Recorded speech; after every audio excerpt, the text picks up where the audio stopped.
Chapter 7. Xiaoguo's customers were mostly people from Tsinghua University. It was not easy to do business with university teachers and students. Food safety and quality problems were easily exposed here. People who spent all day in the laboratory facing boring experimental data and equipment would sometimes find something fun for themselves. For example, they would take a bus to the snack alley and buy a bowl of hot and dry noodles with chili oil. Then they would bring it back to the laboratory to test whether there was Sudan red in the chili oil, aflatoxin in the sesame sauce, and whether there was E. coli in the chili oil. Therefore, to do business with university teachers and students and to have a good reputation, it required a long-term guarantee of excellent quality. But because of this, Xiaoguo's shop had a strong reputation. It was popular and had funds. He bought a few shops around and merged them with his brother's pet clinic and his pet supply store to form the Mingming Pet Center. This was Jing Tan's understanding of Xiaoguo. In general, Jing Tan felt that Xiaoguo was a good person. He was smart, could make money, and was not a bad person. At least he was kind to animals. After Xiaoguo left, the Jiao family did not mention anything about the canned cat commercial. After dinner, the Jiao Yuan and Gu Yuzi went to their rooms to do homework. The Jiao Ma went to the gymnasium with a few friends to learn how to dance. Jing Tan entered the master bedroom. After entering, she pushed the door shut, jumped up and turned the lock, locking the door. In the bedroom, the Jiao Pa was already sitting at the desk, waiting. The Jiao Pa was already used to Jing Tan's series of actions after entering the door. He did not even look up. After Jing Tan jumped onto the desk, the Jiao Pa closed the file in his hand. Today Xiaoguo came over and talked about the canned cat commercial. I did not immediately agree. I still want to see what you think. The Jiao Pa said as he handed a file to Jing Tan. The document was about the canned cat food advertisement that Xiaoguo mentioned today, as well as the Jiao Pa's analysis of the future situation and benefits based on Xiaoguo's words. Jing Tan took a look at it. It was a kind of canned cat food produced by Xiaoguo's family. Many cat owners in the school bought this kind of canned cat food. It was cheap and convenient. Most importantly, it could withstand the quality inspection. Xiaoguo had originally planned to promote the canned cat food, but the SARS outbreak had ruined the original plan. Now that it had recovered and was ready to restart the plan, the establishment of the pet center in the store made Xiaoguo very tight on cash. Therefore, he was even more eager to make use of the canned cat food to make a fortune. Although there were very few pet food advertisements on TV in China, Jing Tan knew that there was a demand for pet food after he came here, and there were a lot of potential customers. With the development of the economy, the pace of life in the city was getting faster and faster. People did not even have time to take care of themselves. Even if they wanted to raise a cat, they had to think about how to raise it. Jing Tan did not think of himself as an economic genius. He used to be and he still was, but he believed that if this was done well he could make a fortune out of it. Jing Tan did not eat cat food. He ate the same food as the Jiao family. Ever since he turned into a cat, Jing Tan was thankful that he had a strong stomach. Moreover, shooting an advertisement did not necessarily mean that he had to eat cat food. Seriously speaking, shooting a simple advertisement was not a big deal for Jing Tan. After all, it was only a pet food advertisement. According to the document, the distribution channel was only through the internet.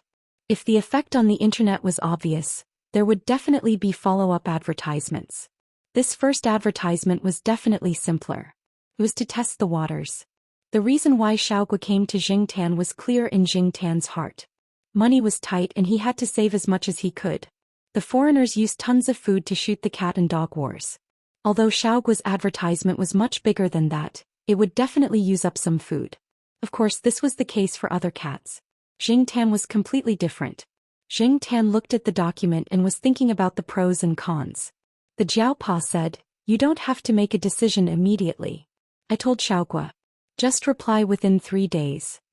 Hearing that he had 3 days to think about it, Jing Tan was not in a hurry. With his current identity, he did need to think more about it. As soon as he put down the document, Jing Tan heard someone knocking on the door. It was not the door but the door outside. The Jiao Pa got up to open the door. Jing Tan did not immediately go over. He pricked up his ears to listen to the sounds in the living room. Sounded like the otaku who lived across the street. He was a family member of the teaching staff. His parents were both school teachers. The guy lived at home almost all day. He usually liked to wear t-shirts with designs like StarCraft, Spider-Man, Star Wars, and SpongeBob SquarePants. He washed his clothes once a week even in the summer. Zhou Xian wondered if the guy's clothes would grow mushrooms if they were piled up for a week in the summer. Hearing the voice, the guy seemed a little embarrassed. Xing Tan jumped off the desk and walked to the door to take a look. The guy was holding a box of food in one hand and scratching his head with the other. "Brother Jiao, I want to borrow your cat. The rats at my place are almost turning into demons. I can't even catch a single one of them with the rat trap I bought. I've been so worried these past few days. When is it convenient for you? Can you borrow the cat?" Xing Tan looked down on him. He remembered that one day last month, this guy had boasted to the Jiao Yuan that there were no rats in his house. The next day, Xing Tan heard the guy wailing that the internet cable had been gnawed off. He had bought rat traps and rat traps. Except for rat poison, he had tried almost everything. Xing Tan pondered. Could it be that the rats in the university generally had a high IQ? However, Xing Tan remembered that after he became a cat he hadn't caught any rats. The Jiao family never had any rats. Xing Tan wasn't sure if it was because of him, but he didn't know where to start. It wasn't that he was scared. Xing Tan had caught rats in middle school to scare the girls in his class.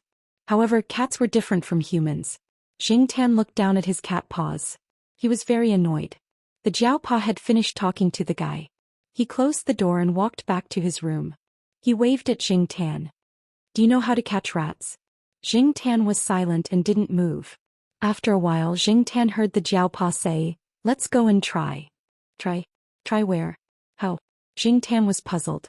The Jiao Pa took the keys in a plastic bag. He told the Jiao Yuan that he was leaving and asked Xing Tan to go out. Xing Tan sat in the Jiao Pa's electric scooter and left the main house. Looking at the familiar road, Xing Tan roughly knew where he was going. However, Xing Tan wasn't sure how he was going to try it out. He was stronger than the average cat. Xing Tan felt that he could be stronger. After a year and a half, he might be able to reach the strength of an adult. However, being strong didn't mean that he could catch rats. Xing Tan didn't like cats very much. He didn't know how normal cats caught rats, so he didn't pay much attention to it. While he was thinking, the electric scooter arrived at its destination, Tsinghua University's School of Life Sciences. As an associate professor of Tsinghua University's School of Life Sciences, the Jiao Pa spent most of his time here except for eating at home. After parking the scooter, the Jiao Pa shook the plastic bag in his hand. Xing Tan curled his lips and jumped in. The School of Life Sciences wasn't a place where a cat could walk around freely. It would be bad if it was seen. Then Associate Professor Jiao walked in through the front door of the School of Life Sciences with the plastic bag in his hand. He even calmly greeted the people coming in and out of the building. When he walked to the stairs, there weren't many people. Most people were used to taking the elevator. Xing Tan poked his head out of the bag and looked outside. At 7 o'clock in the evening, there were still many people in the School of Life Sciences. All the lights in the laboratories were on. Xing Tan could see the UV sterilization lights in the sterile room across the street through the window at the stairs. When the Jiao Yuan brought him in for the first time, Xing Tan was very nervous. After a few times, Xing Tan calmed down. Xing Tan felt lucky that his adoptive family wasn't a Frankenstein monster. The Jiao Pa's office was on the second floor. It was an independent office. Jiao Pa was one of the few associate professors in Tsinghua University's School of Life Sciences to have an independent office. When Jiao Ma was too busy, the Jiao Yuan and the others would come here to do homework or take a nap. Sometimes Xing Tan would come with them. But every time he would sneak in. If he wasn't hiding in his bag, he would be wrapped in his clothes and brought in. The Jiao Pa went into his office and took a bunch of keys. Then he carried Xing Tan up the stairs to the 4th floor. There weren't many people in the corner of the 4th floor. Xing Tan had never been here before. The Jiao Pa's footsteps were particularly clear in the quiet corridor. The voice-activated lights in the corridor lit up, and Xing Tan saw the door signs of the surrounding rooms. No wonder there weren't many people here. This place was basically filled with medical supplies. But Xing Tan's nose twitched. He smelled the scent of a creature. The Jiao Pa stopped at the room closest to the wall and opened the door with the key. The door creaked as soon as it opened. Even though the lighting was dim, Xing Tan could see the layout of the room clearly. There were a few empty cages to the side. The cages used to feed the white mice were placed in the inner room. There was a small lab table and shelves near the door. The Jiao Pa turned on the lights and placed the bag on the lab table. He said to Xing Tan, "Wait here for a while. Don't go anywhere." Don't touch anything in the lab. There are a lot of drugs.